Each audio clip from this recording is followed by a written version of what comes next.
नुकतीच विद्यार्थ्यांची terminal exam पूर्ण झालेली आहे आणि ही परीक्षा सुरू असतानाच विद्यार्थ्यांना प्रोजेक्ट आम्ही बनवायला दिलेले होते. हे विद्यार्थ्यांनी बनवलेले प्रोजेक्ट आहेत.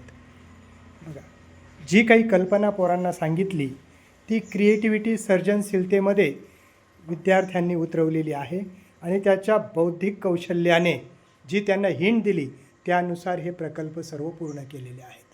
आपण थोडक्यात बघूया की विद्यार्थ्यांनी त्यांच्या बौद्धिक कौशल्याच्या अनुषंगाने आणि सर्जनशीलतेला चालना देऊन कसे प्रकल्प पूर्ण केलेत. हे बघा, पतंग स्वरूपामध्ये 1 ते 20पर्यंत अंक लिहिण्याचा केलेला प्रयत्न.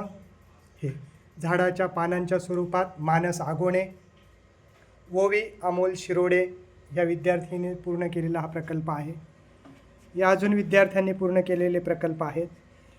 हे बघा, हे खूप छान असं एका प्राण्याच्या शरीराचे अंग 1 पासून 10पर्यंत देण्याचा प्रयत्न आणि त्याचं स्पेलिंगसुद्धा लिहिण्याचा विद्यार्थ्याने प्रयत्न केलेला आहे. खूप सुंदर.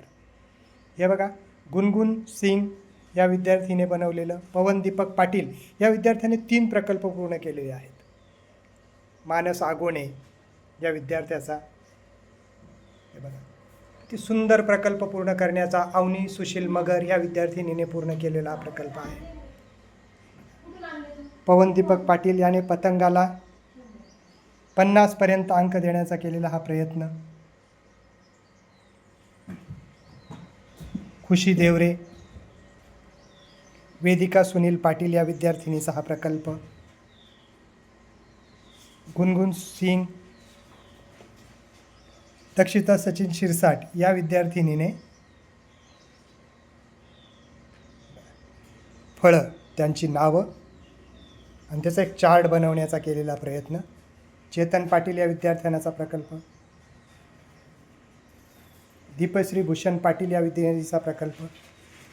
हा बघा, सुंदर, म्हणजे त्याची बॅकग्राऊंड ब्लॅक दिली आणि त्याच्यावर भडक कलर घेतले. खुशी गोरख केवट पहिलीच्या विद्यार्थीचा प्रकल्प. झाडाला 1 ते 15 अंक देण्याचा प्रयत्न, 1 ते 10 अंक देण्याचा प्रयत्न. काही विद्यार्थ्याचे नावं कदाचित लिहिलेले नाहीत, पण तो प्रकल्प खूप सुंदर आहे.